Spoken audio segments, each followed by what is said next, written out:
हमें एक independent sovereign Pakistan चाहिए, उससे कम कुछ भी नहीं। 11 सितंबर 1948 कराची की फ़िज़ा पर एक अजीब सी खामोशी तारी थी।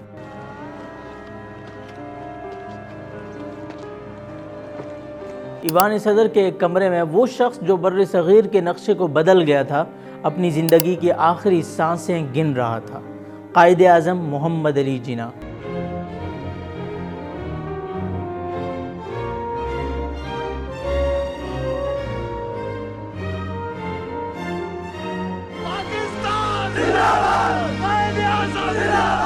क्या आप जानते हैं आखिरी लम्हों में उनके कमरे में कौन था? हम लड़ेंगे फैटी, मरते दम तक लड़ेंगे। उन्होंने अपनी कौम के लिए आखिरी जुमला क्या कहा था? आप सब आजाद हैं अपने मंदिरों में जाने के लिए, आप सब आजाद हैं अपनी मस्जिदों में जाने के लिए। और वो लम्हा जब एक मोहसिन इस दुनिया से रुखसत हुआ चला। अस्सलामु अलैकुम, मैं हूँ मुख्तार अहमद अल अज़ीज़ और आप देख रहे हैं मेरा YouTube चैनल अल अज़ीज़। कायदे आज़म का आखिरी दिन, एक खामोश जिद्दोजहद। 11 सितंबर 1948 कराची की फ़िज़ा गैर मामूली तौर पर साकित थी, लेकिन गवर्नर जनरल हाउस के अंदर वक्त जैसे रुक गया था। पाकिस्तान के मेहमान मोहम्मद अली जिन्ना शदीद बीमारी के बावजूद एक फौलादी अज़्म के साथ अपनी आखिरी सांसों तक मुल्क के लिए और मुल्क की मुस्तकबिल की फ़िक्र में मसरूफ़ थे। सुबह के वक्त डॉक्टर इलाही बख्श और उनकी मेडिकल टीम ने कायदे आज़म का मुआयना किया। फेफड़ों की बीमारी ने उन्हें बहुत कमज़ोर कर दिया था, मगर उनकी आंखों की रोशनी में एक ख़ास वक़ार और इत्मीनान झलक रहा था। डॉक्टर जानते थे कि हालात नाजुक हैं, लेकिन उनके चेहरे पर कोई खौफ या घबराहट नहीं थी। वो खामोशी से अपने वतन के बारे में सोच रहे थे। मुझे यकीन है कि मुसलमानों को आज़ादी मिल गई, वो इस कुर्राए अर्ज़ में एक अजीम कौम बनकर दिखाएंगे। दोपहर को लियाकत अली खान और फातिमा जिन्ना उनसे मिलने आई।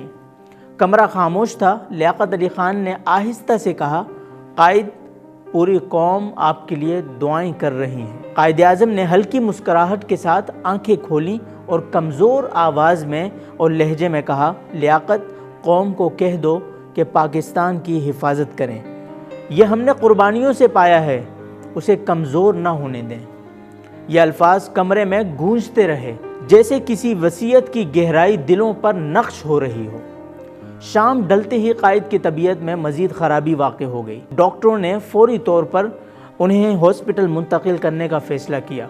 गवर्नर हाउस से एम्बुलेंस रवाना हुई, लेकिन जैसे ही सफ़र शुरू हुआ, एम्बुलेंस अचानक रास्ते में ख़राब हो गई। शदीद गर्मी थी, पसीने की बूंदें टपक रही थीं, मच्छर चारों तरफ भिनभिना रहे थे, मगर जिन्ना साहिब खामोशी से लेटे रहे। कोई शिकवा नहीं, कोई शिकायत नहीं। फातिमा जिन्ना उनके सरहाने बैठी मुसलसल उनका हाथ पकड़कर कुरान की तिलावत कर रही थी। आखिरकार कई घंटों बाद एक दूसरी गाड़ी का इंतज़ाम किया गया और कायदे आज़म को हॉस्पिटल मुंतकिल किया गया, लेकिन वक्त जैसे उनके लिए थम चुका था। रात 10:25 पर वो शख्स आया जिसने एक ख्वाब को हकीकत में बदला, वो रहनुमा जिसने एक मिल्लत को आज़ादी का तोहफा दिया। खामोशी से अपने खाले के हकीकी को जा मिला। पूरा कमरा खामोश था, सिर्फ घड़ी की सुइयां चलने की आवाज़ें आ रही थीं। फातिमा जिन्ना की आंखों में आंसू थे, लेकिन चेहरे पर सुकून भी था, जैसे उन्हें मालूम था कि उनका भाई अपनी जिद्दोजहद में कामयाब होकर अपने रब के हुजूर हाजिर हो गया है। कायद चले गए, मगर उनके अल्फाज आज भी जिंदा हैं। पाकिस्तान को दुनिया की अजीम कौम बनाना है। ये एक वसीयत थी, एक याद दहानी है और एक अमानत है। अब हमारी ये जिम्मेदारी है कि हम इस ख्वाब को हकीकत बनाएं। ऐसी ही मज़ीद इंफॉर्मेटिव और रिसर्च बेस्ड वीडियोस के लिए हमारे चैनल को सब्सक्राइब कर लीजिए। शुक्रिया। वस्सलाम अलैकुम।